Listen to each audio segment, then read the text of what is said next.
mostrar primeramente mi super fondo de puta. Son unos nuevos caros cuadros que puse. Ayer los utilizaba para una ilustración de todo, porque es unos cuadros que pusimos en mi boda de todo lo que es el amor. No tiene nada que ver con lo que voy a decir, solo estoy presumiendo mi fondo. Les mando un saludo a todos, hermanos. Es un placer estar con ustedes, un placer verlos a cada uno. Jess y Laura, un placer verlos. Y bueno, Thais, ayer te conectaste, Cassandra, un placer que estés con nosotros. Y creo que el resto ya las. Así que gracias por conectarse, gracias por estar aquí. Les voy a pedir una cosa que puedan hacer ahora antes de comenzar, que puedan tal vez quitar toda distracción que hay alrededor de ustedes. Si estás conectado desde tu celular, no sé, tal vez no respondas a WhatsApp, solo contesta a otra cosa. Si estás conectado a la compu y tienes el celular ahí cerquita, sácalo, ponelo lejos para que no te distraigas. Y por sobre todo esas distracciones externas, también hay distracciones internas que no nos permiten escuchar la voz de Dios, ¿no? Muchas veces estamos preocupados, ansiosos, con dudas, con temores, incredulidades que a veces no nos permiten escuchar la voz de Dios. Así que tómate un minutito para que puedas ahí concentrarte y pedirle a Dios que Él pueda hablarte en esta mañana. Yo he orado por eso, pero tú también tienes que orar para que Él pueda hablar a tu corazón, para que el Espíritu Santo que mora dentro de ti pueda hacerte entender su palabra y aplicarla a tu corazón. Así que les voy a dar un minutito para que puedan hacer eso.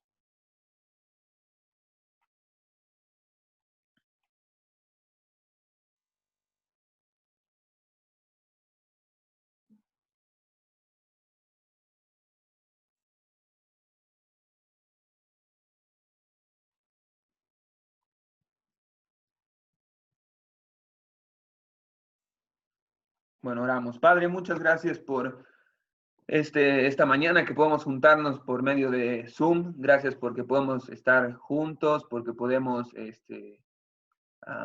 acercarnos a ti y también escuchar tu palabra. En este tiempo especial que vamos a tener escuchando tu palabra, te pido que tú puedas utilizarme como un instrumento de justicia para que pueda eh, hablar a cada corazón, para ser tu voz, Señor, y que tu Espíritu Santo, Señor, también haga entendernos tu palabra y aplicarla a nuestros corazones. En el nombre de Cristo Jesús, amén. ¿Se acuerdan en qué libro de la Biblia estamos, no? Estamos estudiando Filipenses, ya vamos en el versículo 21, así que les voy a pedir a todos que vayan ahí a sus Biblias, Filipenses capítulo 1, versículo 21. Antes que nada vamos a leer el pasaje y así vamos a comenzar. Cuando ya todos estén, me hacen una señita con sus dedos, sí, ya estamos, y ahí comienzo a leer. Filipenses capítulo 1, versículo 21 hasta el 30, vamos a leer.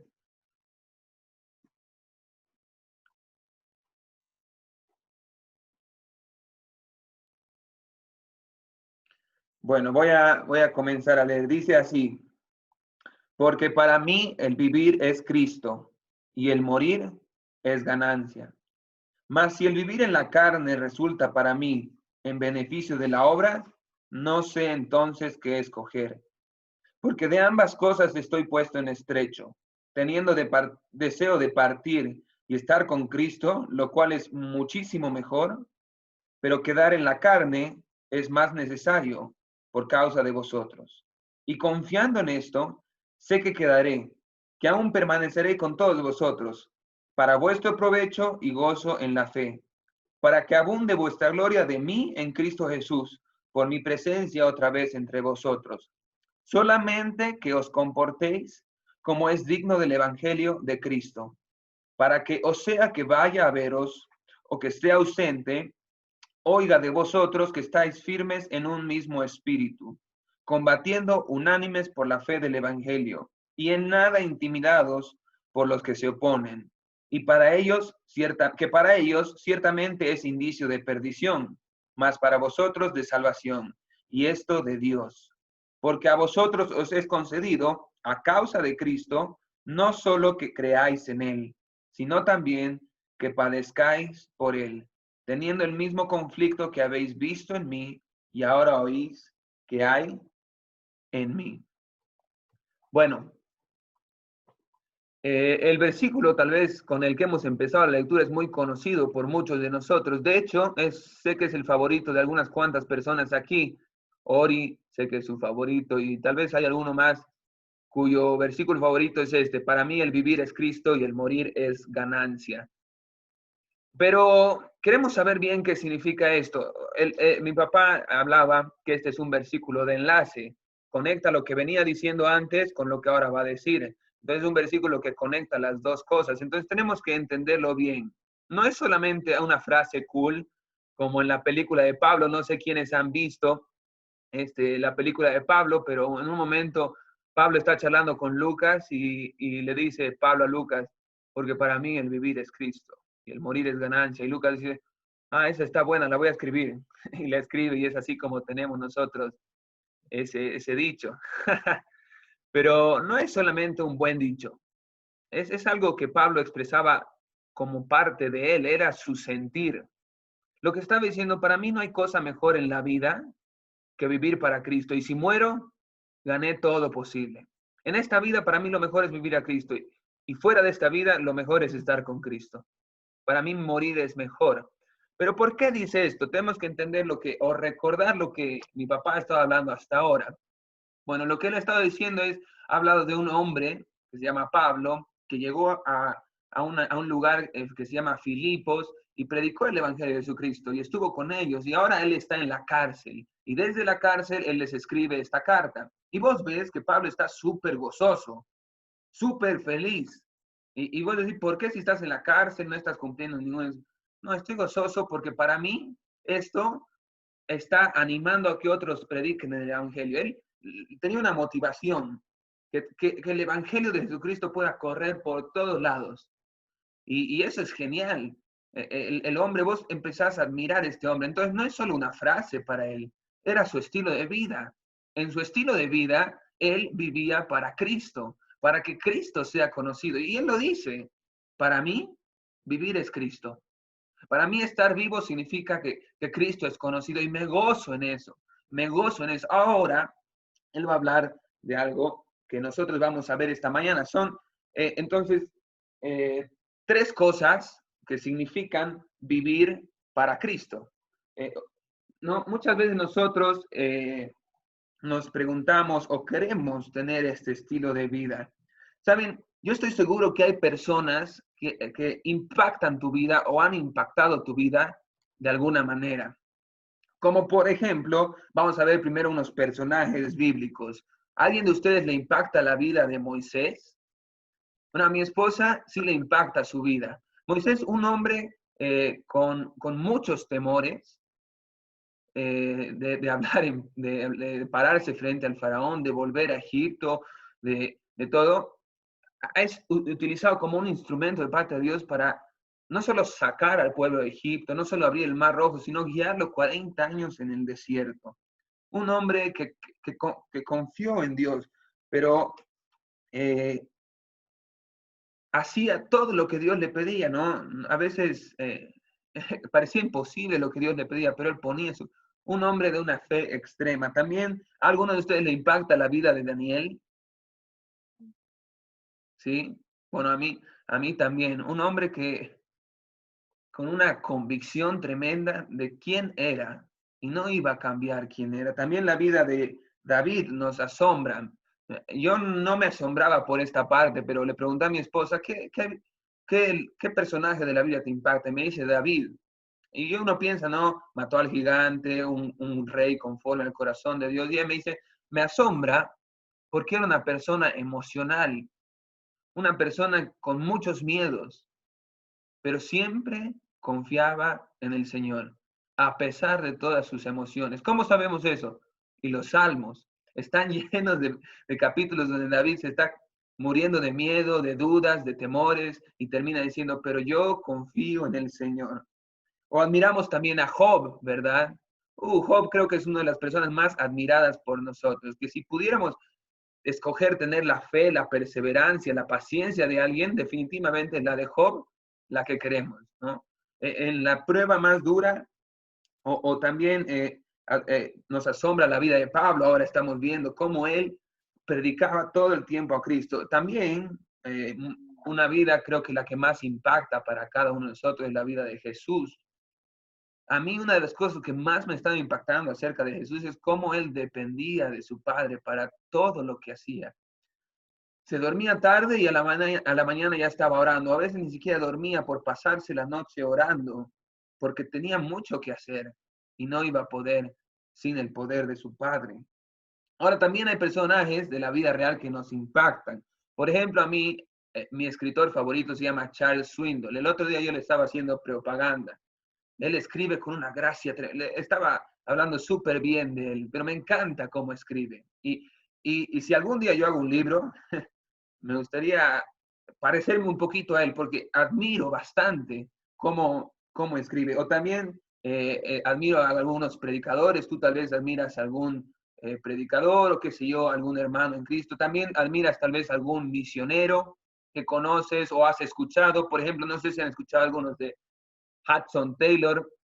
Yo leí su biografía y es impresionante cómo Dios lo utilizó a él, la fe que tenía.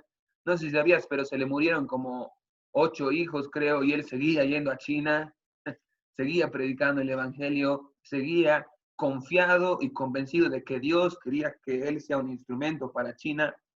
Tal vez alguno de ustedes ha tenido un buen padre como yo, al cual admiran y dicen, qué hombre. Pero surge una pregunta al ver estas vidas que nos impactan. Una pregunta que tú mismo, o tal vez no una pregunta, un deseo que nace en tu corazón de decir, wow, ¿cómo quisiera ser yo alguien así? ¿Cómo quisiera tener esa fe? ¿Cómo quisiera tener esa convicción? ¿Cómo quisiera tener esa paciencia? ¿O cómo quisiera ser como Pablo, que vivía para Cristo? Y leemos este versículo y vemos su ejemplo y lo subrayamos, porque para mí el vivir es Cristo y el morir es ganancia. Les voy a decir una cosa. En ningún lugar en la Biblia, ninguno de estos hombres nos ha dejado qué cosas hacía para ser lo que era. O sea, no nos dejó ciertas instrucciones que nosotros tenemos que seguir para lograr ser como ellos, ¿no? Y de hecho la Biblia no es eso. La Biblia no es un manual de instrucciones donde nosotros vamos y buscamos qué cosas tengo que hacer para ser. No trata de hacer cosas. De hecho, la Biblia, eso es una religión. La Biblia trata de transformar nuestro mismo corazón, nuestro mismo carácter. Y es por eso que habla al corazón la palabra de Dios. No habla a la conducta. No trates de hoy sacar solamente cosas que tienes que hacer. Voy a predicar el evangelio. No, trata de dejar que Dios transforme tu corazón, tu ser, por medio de su palabra. Entonces vamos a ver 3 cosas que debemos saber en lo profundo de nuestro corazón de cómo vivir para Cristo. Se les voy a decir rápido y mientras vaya avanzando ustedes van a saber por dónde estoy. La número 1 es una decisión. Vivir para Cristo es una decisión, es muy sencillo. Vivir para Cristo es una guerra y vivir para Cristo es un privilegio. Son muy sencillos y están clarísimos en este pasaje. Así que cada vez que lo lean, yo creo que se van a acordar. Primeramente, vivir para Cristo es una decisión. ¿Qué escribe Pablo aquí? Él dice en el versículo 22, mas si el vivir en la carne resulta para mí en beneficio de la obra, no sé entonces qué escoger. 23, porque de ambas cosas estoy puesto en estrecho, teniendo deseo de partir y estar con Cristo, dice, lo cual es muchísimo mejor, pero quedar en la carne es más necesario por causa de vosotros. Primeramente, Pablo dice, no sé qué escoger. Otra traducción o el significado de esta palabra literal es, no sé qué preferir. Miren, Pablo está teniendo 2 deseos muy grandes en su corazón. Uno es estar con Cristo. Él anhelaba el día en que ya, sabes, Pablo ya estaba en sus últimos años de vida cuando está escribiendo esta carta. Él sabía que no le quedaba mucho tiempo y tenía el deseo de ya de una vez estar con Cristo. Pero también tenía el deseo de quedarse aquí, seguir sufriendo, seguir estando encarcelado. ¿Para qué? Para el beneficio de la obra, dice. Porque si yo me quedo, entonces no sé cuál escoger, dice. Saben, tú y yo hemos crecido en una sociedad donde todo lo que te venden son emociones. Todo, todo. Tu cultura, la cultura ha desarrollado en ti un carácter que se guía por medio de las emociones. Por ejemplo, yo he escuchado de muchos padres, inclusive hasta algunos cristianos, que les aconsejan a sus hijos que hagan lo que sienten. Escuchen esto que he escuchado alguna vez, que un hombre está luchando, un hijo está luchando con el homosexualismo y los padres le aconsejan, bueno, si es lo que te gusta, solamente deberías decirnos y nosotros te apoyamos. Si tú te sientes así, y vos decís, wow, los mismos padres aconsejando a sus propios hijos que sigan las cosas que sienten. No importa si está mal, no importa si Dios lo condena. O sea, si tú lo sientes, tienes que hacerlo. No solamente los padres, hoy algo común entre los jóvenes, y tal vez ustedes lo han visto porque ya cada vez todos nos vamos metiendo en las redes sociales, hay ciertas personas que se les llaman influencers, que son personas que muchos los siguen o tienen muchos seguidores. Ellos lo único que le dicen es, bueno, ten la vida que yo tengo, hago todo lo que me da la gana, hago todo lo que quiero. Me dieron ganas de viajar y voy y viajo. Y miren, les voy a mostrar mis viajes, porque tengo muchas, miren, me antojé esto, a ver si probamos. Y están ahí todo el tiempo grabándose, grabándose. Y lo que aprende el que ve eso es, wow, yo quisiera ser como él, que puede hacer todo lo que siente. Las películas, las series, la música, lo único que te dice es vivir como sientas. No solamente estamos en una cultura así, miren, también es nuestra vieja naturaleza. La Biblia dice que nuestra vieja naturaleza se guiaba por las emociones, por cómo se sentía, por sus deseos. En Romanos 6, capítulo 11 al 14 dice, no reine pues en vosotros el pecado de modo que lo obedezcan en sus concupiscencias. Está hablando de la vida actual del creyente, está diciendo, no reine el pecado en tu vida y no le obedezcas como antes lo hacías. Nuestro estilo de vida anterior era vivir conforme a nuestros deseos. Entonces, es natural en todo ser humano, en todo creyente, que hay algo dentro de él que le impulsa a vivir conforme a sus propios deseos. Y no solamente eso, primera Juan capítulo 1, capítulo 2, 15 al 17, vivimos en un mundo gobernado y repleto de deseos, deseos que no nos convienen. Ahora, ¿saben? Estoy haciendo un paréntesis bien corto aquí. Voy a hablar acerca de los deseos que tiene que ver con el tema, porque tiene que ver mucho con que vivir para Cristo es una decisión y ya van a entender por qué. Porque no trata de los deseos que tienes. Saben, la Biblia no tiene una palabra para deseos malos o para deseos buenos.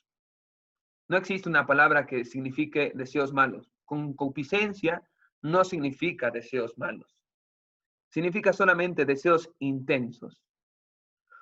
Tú y yo hemos sido creados con deseos intensos, eh, con una capacidad de desear, ¿ya? A ver si me explico bien. El problema no son los deseos que tienes. El problema son de dónde vienen los deseos que tienes. Porque si vienen de tu vieja naturaleza, la Biblia es clara en decir, no obedezcas. Tú muchas veces te preguntas, ¿por qué no puedo cambiar si quiero cambiar? ¿Por qué no puedo dejar de hacer esto? ¿Por qué no puedo empezar a hacer esto si quiero? Y empieza una lucha muy grande dentro de ti que dice, pero si quiero cambiar, ¿por qué no puedo cambiar? ¿No les pasó alguna vez a ustedes? Yo Por ejemplo, con despertarme temprano. Quiero levantarme cada vez más temprano para tener un tiempo con Dios, pero me quedo durmiendo en la cama. Y a la tarde estoy meditando, pero ¿por qué? ¿Qué pasa? No es que no quiero pasar tiempo con Dios. Sí quiero. Ese es el problema, que he estado obedeciendo a otros deseos que provienen de mi naturaleza pecaminosa, que me dicen, hay tiempo, Nayon. Quiero predicar el evangelio a mis vecinos, pero no lo hago. Pero quiero.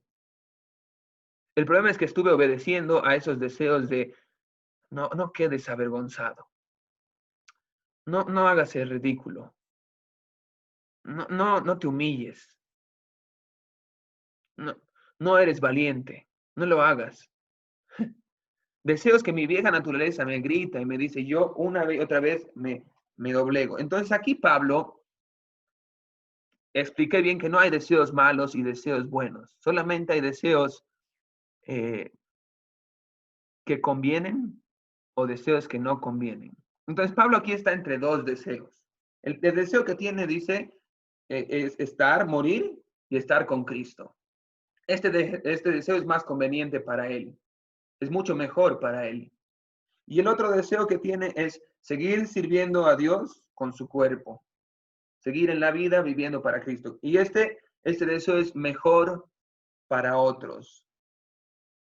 Miren, tú y yo no somos lo que somos, ni hacemos lo que hacemos por los deseos que tenemos. Te repito otra vez, tú y yo no somos lo que somos, ni hacemos lo que hacemos por los deseos que tenemos, sino por las decisiones que tomamos. Las decisiones son claves en la vida cristiana. Claves.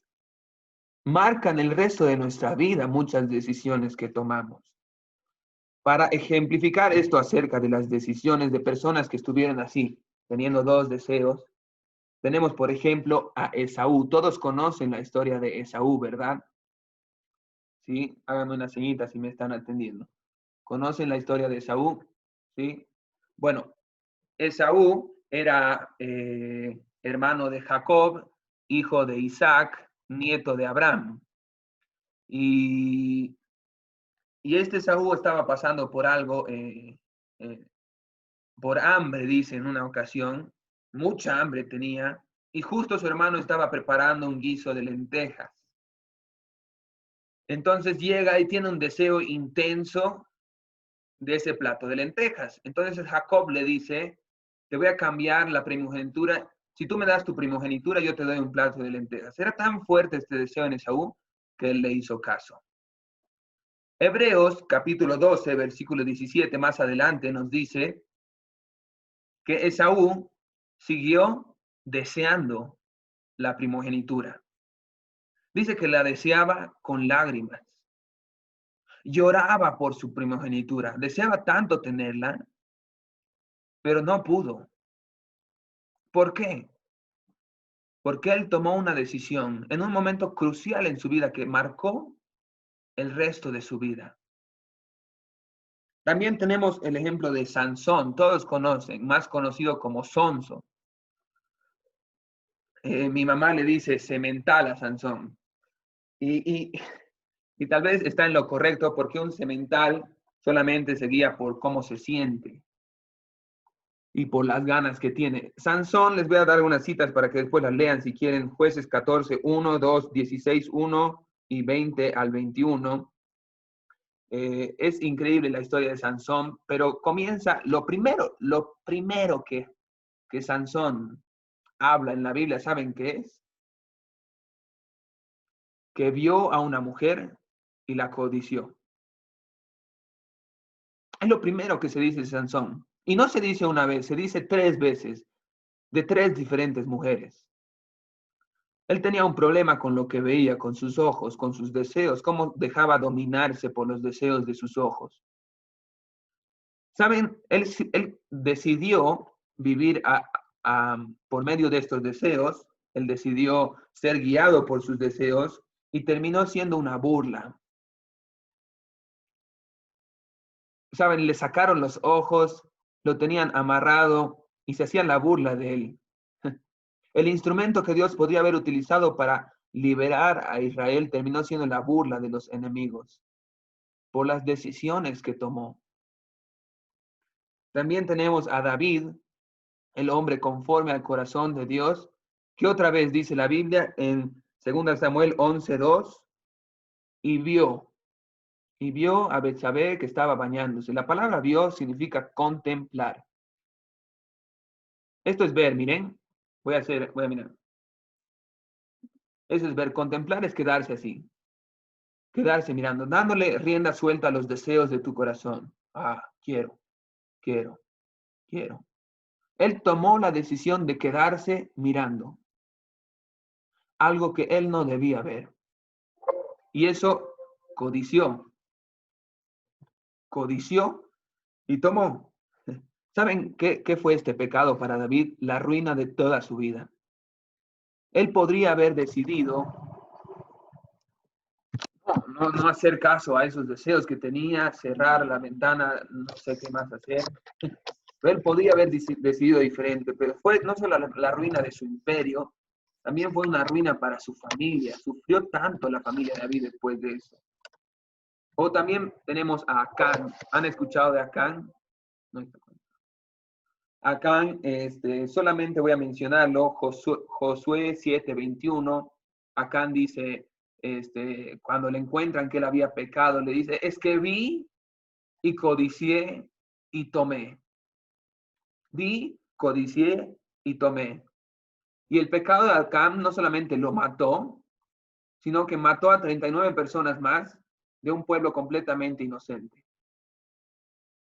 Perjudicó a toda una nación. Fue la derrota de toda una nación. Todos tomaron decisiones que no les convenían. Tuvieron la oportunidad de actuar diferente. Pero también tenemos ejemplos buenos en la Biblia. El ejemplo de José, todos lo conocen, Génesis 39 del 7 al 12. José tuvo el deseo, y estoy seguro que lo tuvo el deseo, de acostarse con la mujer de Potifar. Pero él decidió huir. Dice la Biblia, él huyó, porque no iba a pecar con su Dios. En Génesis 39, 7 al 12. O también tenemos Moisés en Hebreos capítulo 11, versículo 25, nos dice que él escogió los vituperios de Cristo antes que gozar de los deleites temporales del pecado. ¡Wow! Él tomó una decisión. Él escogió sufrir por Cristo antes que gozar de los deleites temporales del pecado. Aquí tenemos a Pablo tomando una decisión. Él dice que si es mejor que él se quede sirviendo y viviendo para Cristo, está bien. Lo que es mejor para él no importa. Lo que es mejor para los demás importa. Y yo decido vivir para Dios, para los demás, no para mí. Esa es la decisión que constantemente tomaba Pablo. Y tenemos al ejemplo máximo, que es Jesús. Todos conocemos la historia de Jesús, pero este momento de su vida es crucial. En Lucas 22:42 dice, Padre, no se haga mi voluntad. ¿Qué está diciendo aquí? Que la voluntad de Jesús en ese momento como hombre era no ir a la cruz. Tenía deseos de no ir. ¿Por qué? Porque era mucho sufrimiento. Pero él escogió antes la voluntad del Padre que su propia voluntad.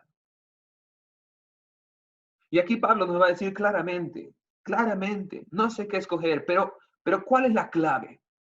En el versículo 25 dice él lo siguiente, confiado en esto. Otras traducciones lo dicen como convencido de esto. Cuando el mundo te vence, te vende el hecho de vivir por las emociones, lo que Cristo te vende y lo que Cristo te enseña es a vivir por lo que sabes. No por cómo te sientes, por lo que sabes que conviene, por lo que sabes que es mejor.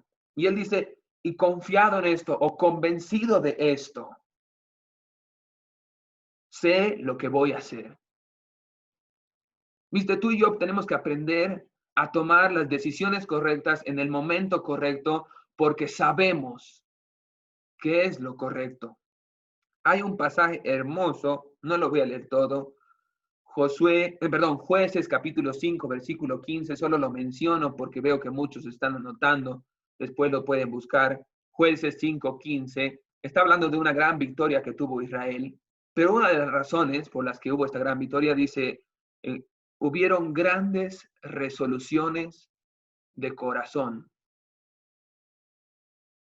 Hubieron grandes resoluciones de corazón. Está diciendo, hubieron corazones convencidos. Hubieron corazones con convicción que iban a vivir por lo que creían y por lo que sabían, no por cómo se sentían. Vivir para Cristo es una decisión, lo repito, no una emoción. Segundo, vivir para Cristo es una guerra. Ahora, ¿por qué pienso en esto? Varios términos que utiliza me hacen pensar que Pablo estaba pensando en una guerra. Pero quiero que vayan mentalizándose, cuando yo pienso en guerra, cuando tú piensas que la vida cristiana es una guerra, y tienes que pensar así, tienes que también pensar, por lo tanto, que tú eres un guerrero o una guerrera. Eres alguien que no se va a quedar con los brazos cruzados, que va a pelear una guerra. Entonces, al principio del versículo 27, Pablo dice, solamente que os comportéis como es digno del evangelio. Esta palabra está diciendo que vivan literalmente como ciudadanos del cielo. Solo les ruego que vivan como un verdadero ciudadano del cielo. Sean guerreros. Necesito que sean guerreros. Ahora, la pregunta es, entonces, ¿cómo soy un guerrero? ¿Cómo vive un guerrero? ¿Cómo tengo que vivir? Y lo dice claramente ahí Pablo en la escritura. Seguimos, versículo 27. Para que sea que vaya a veros o que esté ausente, oiga de vosotros, primeramente, que están firmes en un mismo espíritu. La primera característica de un guerrero es que está firme, firme. Esta palabra me hace pensar en los soldados. ¿Quién de ustedes desfilaban en el colegio? ¿Algunos de ustedes desfilaban en el colegio? Bueno, una posición que nos hacían hacer a nosotros era firme, tenías que pararte así recto, ¿no? No te tenías que mover. Nuestro colegio no era tan estricto. Yo sé que también eso se usa en los militares. Seguramente lo han visto en películas. Pero cuando viene el de más alto rango, todos así se ponen, firmes. ¿Qué están expresando con esa firmeza? Que hay alguien de más alto rango delante de ellos, que hay alguien que les puede dar órdenes y ellos hacen lo que quieren, que hay alguien a quien tienen que someterse, que no son ellos los que mandan. Entonces, no solamente dice firmes, sino dice firmes en un mismo espíritu. Y Filipenses 4:1 dice en el Señor, agrega. Y este pensamiento es clave en Filipenses, y no solo en Filipenses, en la vida cristiana. Muchas veces, creo que más de 6 o 7 u 8 veces se menciona esta expresión, la expresión un mismo espíritu. Es una misma mente, una misma manera de pensar, un mismo alma. Que solo una sea tu motivación, que solo uno sea tu inspiración. Todos, no estás, un guerrero no anda por ahí sirviendo a dos señores, no tiene dos amos, tiene uno solo que le da órdenes.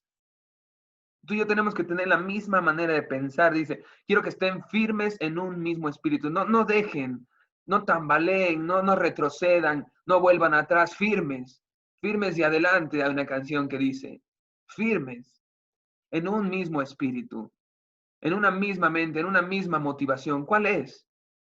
Pues para mí el vivir es Cristo y el morir ganancia. Siempre retroceden a ese versículo porque es clave en estos pasajes.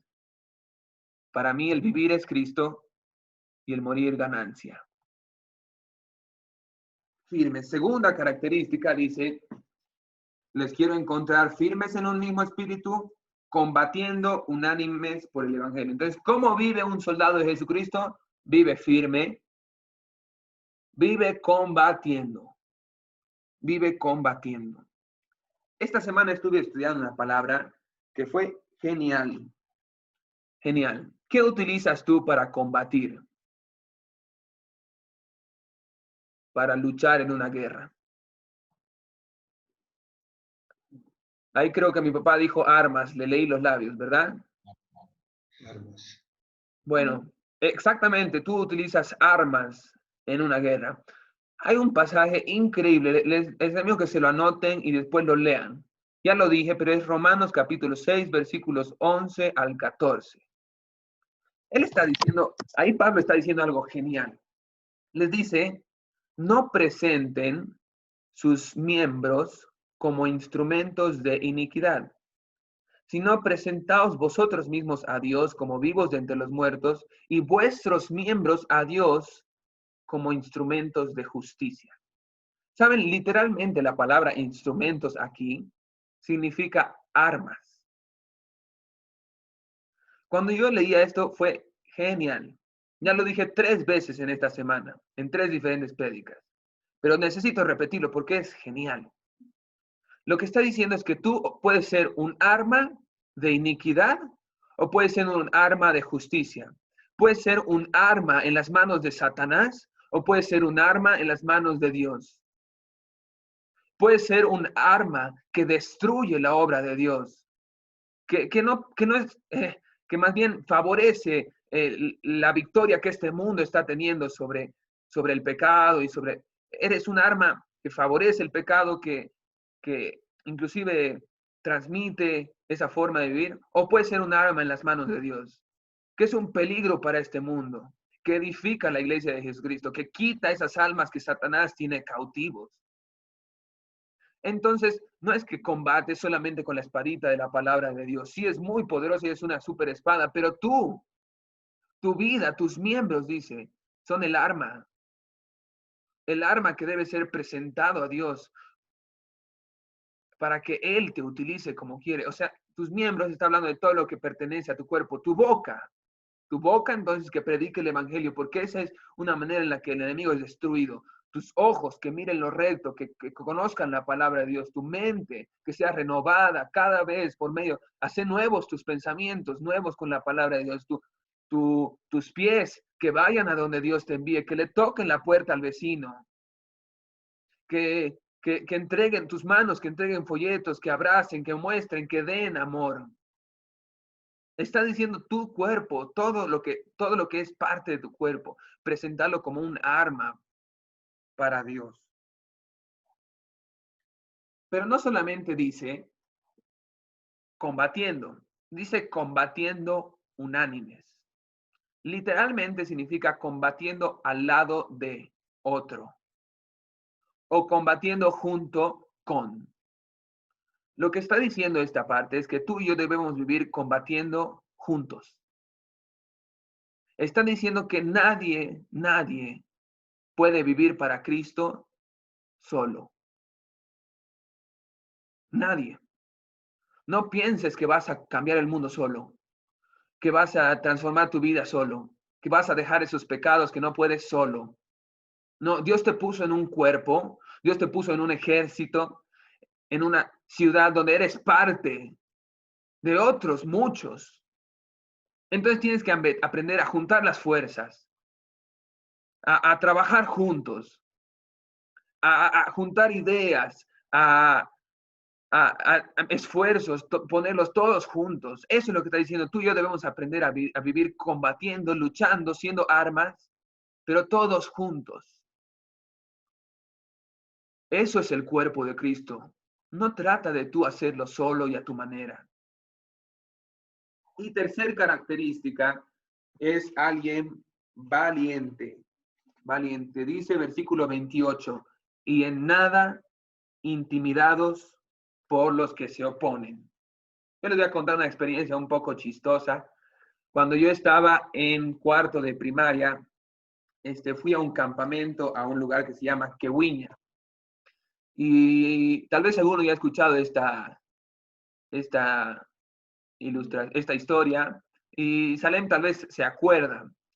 Una noche especial, era con mi colegio ya, y yo tenía un compañero que éramos rivales, tal vez algunos lo conocen, Mauricio Valdivieso.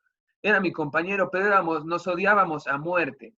Eh, y todo competíamos, todo competíamos. Yo era así, chiquitito, y él era así, me sacaba una cabeza y media. Pero igual competíamos en todo, en caerle mejor a las personas, en educación física, en llegar temprano, en llegar tarde, en hacerlo bien, en hacerlo mal, en todo teníamos que competir. Y vamos a ese campamento, yo no quería que él vaya, pero al final terminó yendo. Y muchas veces yo la verdad es que era intimidado por él. Siempre mi mamá decía, no dejes que te intimiden a vos, tenés que ser lo que sos, me decía mi mamá, me animaba así. Pero bueno, lo que pasó en este campamento es que una noche, la noche era del peinado loco o del peinado especial. Habían, creo que 4 cuartos, o sea, 2 de mujeres y 2 de hombres. Si no me equivoco, en todo el campamento, y cada cuarto tenía que ir todos del mismo peinado. Yo tenía el pelo más o menos como lo tengo ahora. Entonces, ya más o menos por las 6 de la tarde, ya todos teníamos que ir a los cuartos y hacernos nuestro mega peinado. Entonces, todos estaban dando ideas. ¿Qué tal si nos peinamos así? Los hombres es medio difícil hacerse un peinado extravagante. Las mujeres podían ponerse una colita así y otra aquí y estirarlo así, pero para los hombres no es tan fácil.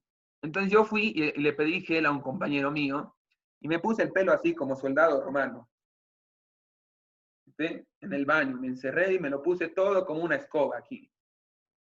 Y salí y Mauricio se empezó a matar de risa y a hacerse la burla de mí. Trataba de intimidarme. Y todos empezaron a reírse juntamente de mí. Entonces yo me salí a llorar afuera porque había sido bastante humillado por el peinado que me había hecho. Y salió el que estaba, el que era, el que cuidaba, digamos, a los que dormían en mi cuarto, nuestro consejero. Salió y me abraza y me dice, ¿sabes por qué se hace la burla de vos, Nayón? Porque te tiene envidia, me dice. Porque te tiene miedo. Porque eres su rival. Porque eres su oponente. No sé si te diste cuenta, Nayón, pero todos querían hacerse el peinado que vos te hiciste. ¿Y saben cómo terminamos yendo todos? Absolutamente todos, hasta Mauricio, a esa noche de peinados, con el pelo de escoba. Porque yo fui y dije, este peinado está genial. Y todos, sí, sí, me empezaron a apoyar y todos nos hicimos.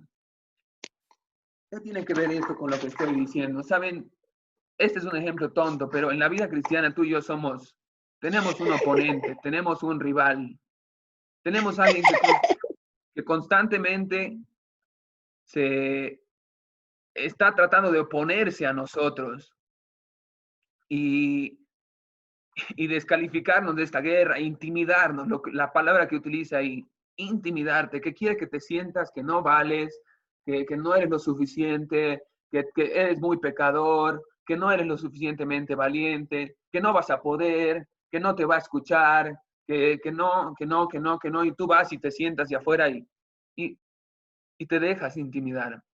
Pues así no vive un guerrero del Señor. No se deja intimidar, es valiente. Y no solamente dice que es valiente, dice que esta valentía que tú y yo podemos expresar, puede ser un instrumento para que el enemigo se rinda.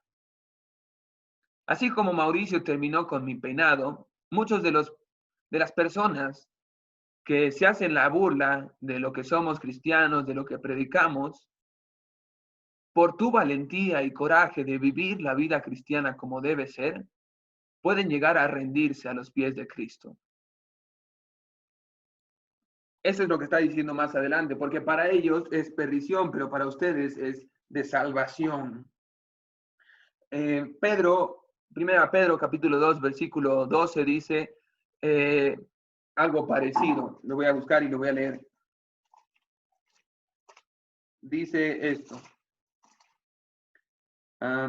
Manteniendo buena vuestra manera de vivir entre los gentiles, para que en lo que murmuran de vosotros, como de malhechores o de inútiles, glorifiquen a Dios en el día de la visitación, al considerar vuestras buenas obras. Yo les hago una pregunta. ¿Ustedes tienen buenas obras que otras personas van a considerar en el día del juicio? O sea, va a haber alguien que va a decir, es verdad, Nayot vivía así, es verdad. Yo podría haber imitado esa manera de vivir. Entonces ya vimos que vivir para Cristo es una decisión, ya vimos que es una guerra, y por último vamos a ver que es un privilegio, un privilegio. Y no parece tan privilegio como lo va a decir, pero sí, vamos a entender al final que sí es un privilegio. ¿Por qué digo que es un privilegio? Bueno, vamos ahí a la Biblia, Filipenses capítulo 1, versículo 28, 29.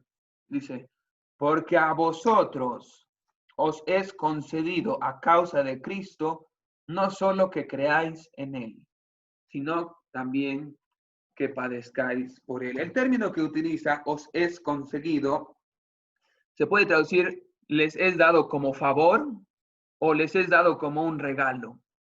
Entonces de aquí saqué el término de privilegio. Me costó entender mucho por qué es un privilegio sufrir. Lo puedo decir teóricamente, no es un privilegio sufrir porque está en la Biblia y todos créanlo y ya. Pero no, tengo que entenderlo y practicarlo y vivirlo en mi vida. ¿Por qué sería un privilegio sufrir? Empecé a buscar videos de todo tipo de cristianos que sufren y seguía sin entender. Espero poder comunicarlo bien. Pero acuérdense que constantemente tenemos que volver a Filipenses 1:21. Entonces, ¿por qué está diciendo esto? Porque él dice, para mí el vivir es Cristo. Para mí no hay nada mejor que vivir para Cristo. Aún así, si esto involucra sufrir. Sufrir es un privilegio, dice. Servir a Cristo entonces es un privilegio. Lo mejor que puedo tener en esta vida es servir a Cristo. Ahora, muchos tenemos la idea de que servir a Dios, de que estar en la voluntad de Dios, en el centro de su voluntad, hacer lo que Él nos pide, es un sinónimo de que Él nos va a bendecir, de que nos va a ir bien, de que vamos a tener el sustento de cada día. ¿Por qué? Porque estoy haciendo la voluntad de Dios. ¿Sabes? No sé si sabías, pero los 12 discípulos de Jesús murieron muy mal. Decapitados, crucificados, latigados, apedreados, desolados, solitos en una isla. Los 12, ninguno tuvo la vida tal vez que hubiera, o la muerte que hubiera deseado tener, ni Pablo. De hecho, la historia del cristianismo es construida con la sangre de los mártires, no con, no con la salud de los cristianos del pasado, no con las riquezas. El cristianismo mismo está construido en sangre. Quiero que vayamos a Hechos. Todos vayan a Hechos capítulo 5 en sus Biblias. Les gané. Hechos 5, versículo 40. ¿Ya están ahí? Lo voy a leer. Voy a contar un poquito antes la historia, qué está pasando aquí. Los discípulos de Jesús empezaron a predicar a Cristo en todo lado. Y los oponentes, el rival, empezó a ser intimidado, pero no querían demostrarlo. Entonces dice que los ponían en la cárcel. Ya los habían puesto en la cárcel una vez y los habían amenazado. Entonces les habían dicho, no quiero que prediquen más el evangelio de Jesucristo. No, no van a predicar más. Y los dejaron en la cárcel. Pero de repente un ángel les abrió la puerta y salieron y les dijo, vayan y prediquen en la puerta del templo. No se escondieron, fueron a plena luz del día, en pleno templo y seguían predicando. ¿Por qué? Porque no podían, dice, de dejar de decir lo que habían visto y oído. Era una convicción tan grande, una pasión tan grande que tenían por seguir diciendo todo lo que habían visto y oído, que nada los podía callar, ni aun las amenazas que habían tenido. Entonces los oponentes con más miedo, dice, que vuelven a encarcelarlos y esta vez los golpean. Y no solo los golpean, versículo 40, miren lo que dice, y convinieron con él, y llamando a los apóstoles, después de azotarlos, les intimidaron que no hablasen en el nombre de Jesús. Y los pusieron en libertad. Les está diciendo, ¿ustedes quieren seguir viviendo así? Pues esta es la vida que van a tener. Ustedes quieren seguir hablando de ese nombre, no les espera, lo mínimo es azotes. No vuelvan a hablar, no sigan hablando de Jesús. Ya murió, ya está, ya fue. Pero miren cómo continúa. Y ellos salieron de la presencia del concilio gozosos de haber sido tenidos dignos de padecer afrenta por causa del nombre. Quiero que trates de imaginarte lo que está pasando. Una vez escuché una prédica de esto y fue genial el predicador. Era un gringo, no me acuerdo cómo se llama. Pero él decía que salieron y Pedro le decía a Juan, mira Pedro, mira, se me ve la columna vertebral, qué genial, le decía. Mira Juan, le decía a Pedro, se me ven las costillas, qué genial. Genial. Y estaban re gozosos. ¿Cómo podés estar gozosos después de que te han azotado, te han golpeado? Porque sabían para quién lo hacían. Porque dice, eran dignos de recibir este dolor, este sufrimiento por causa de Cristo. Ahora, sigo haciéndome la pregunta, ¿por qué es un privilegio servir? Diré, sufrir. ¿Por qué es un privilegio sufrir? Vamos al último pasaje que vamos a buscar, Hechos capítulo 16, y es lo que Pablo menciona en Filipenses 1:30, Hechos capítulo 16, versículo 25. Les voy a contar otra vez, ya lo hemos escuchado, así que no voy a hablar mucho el contexto. Mi papá predicó de cómo empezó la iglesia, ¿no? La primera cristiana en Filipo fue Lidia, y se empezaron a juntar en su casa con sus amigos, empezaron a conocer a Cristo, y de repente Pablo sacó los demonios de una mujer, y estos lo denunciaron a Pablo y lo metieron a la cárcel. Dice que los azotaron otra vez, los golpearon y los metieron en el calabozo con un cepo. O sea, estaban en una posición horrible, en el peor lugar posible, Pablo y su compañero. Y dice que, bueno, aquí creo que empieza la lectura. Pero a medianoche, orando Pablo y Silas, cantaban himnos a Dios. Y miren esto bien. Y los presos oían. Otra vez voy a leer. Pero a medianoche, orando Pablo y Silas, cantaban himnos a Dios. ¿Y por qué mencionará que los presos oían? Seguimos. Entonces sobrevino de repente un gran terremoto, de tal manera que los cimientos de la cárcel se sacudían. Y al instante se abrieron todas las puertas y las cadenas de todos se soltaron. Despertando el carcelero y viendo abiertas las puertas de la cárcel, sacó la espada y se iba a matar, pensando que los presos habían huido. Mas Pablo clamó a gran voz diciendo, no te hagas ningún mal, pues todos estamos aquí. Es increíble lo que pasa. Aquí ocurre un milagro. ¿Saben cuál es el milagro? El milagro más grande que pasa aquí no es que hay un terremoto y justo todas las puertas se abren. El milagro es que nadie escapó. Ninguno de los presos. ¿Preguntaste alguna vez por qué no escaparon? ¿Por qué es que ninguno se fue? Porque dice que oían. ¿Qué es lo que oían? Oían a Jesús. ¿Sabes por qué es un privilegio sufrir? Porque cuando sufres, las personas ven a Jesús. Cuando sufres por causa del nombre, no cuando sufres por causa de tu pecado. Cuando sufres por causa del nombre de Cristo, las personas pueden ver a Jesús de una manera que aunque tienen la oportunidad de escapar y seguir su vida como quieren, dicen, no, nosotros encontramos libertad, aún dentro de esta prisión. Me costó entender, pero yo quiero que pasen milagros así en mi vida, donde las personas puedan ver en mi vida claramente a Jesús. Y termina diciéndole a los filipenses en el versículo 30, en Filipenses capítulo 1, versículo 30, les termina diciendo así, teniendo el mismo conflicto que habéis visto en mí y ahora oís en mí. Les está diciendo, ¿se acuerdan? Ustedes me vieron ahí cuando fui encarcelado, me golpearon. Ahora escuchan que otra vez estoy en la cárcel, otra vez me han golpeado. Y también ustedes lo están pasando. Cuenta la historia que un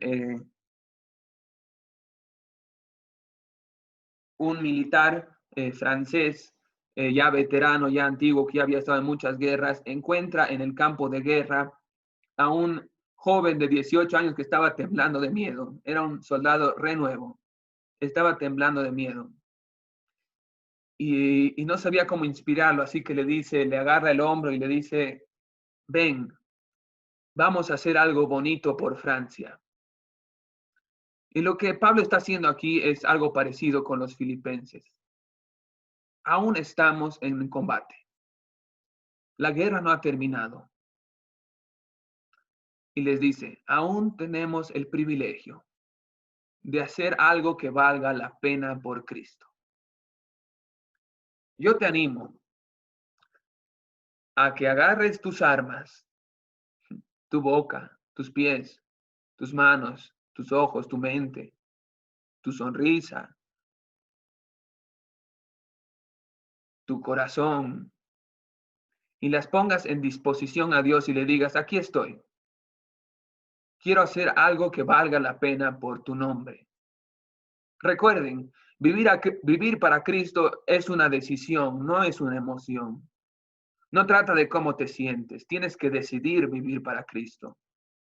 Es una guerra, por lo tanto debemos ser un guerrero que anda firme, que anda combatiendo junto con otros y que es valiente.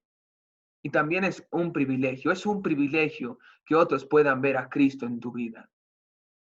Entonces, no nos quedemos así, con los brazos cruzados. Tú puedes tomar la decisión de, como Pablo dijo en Filipenses 1:21, decir, desde ahora para mí el vivir es Cristo. Oramos. Padre, muchas gracias por este tiempo que pudimos tener escuchando tu palabra. Gracias por tu palabra, porque es viva y eficaz, que penetra, Señor, hasta nuestro alma y no solamente eso, sino que nos instruye, nos enseña. Y sé que en este momento tú has utilizado tu palabra para hablar a cada corazón. Te pedimos, como lo hicimos al principio, que tu Espíritu Santo hable a cada corazón y aplique tu palabra a cada corazón. Y que no sea solo más información que recibimos un domingo más, sino que pueda, Señor, dar vida a la iglesia. Yo soy tu palabra. En el nombre de Cristo Jesús. Amén.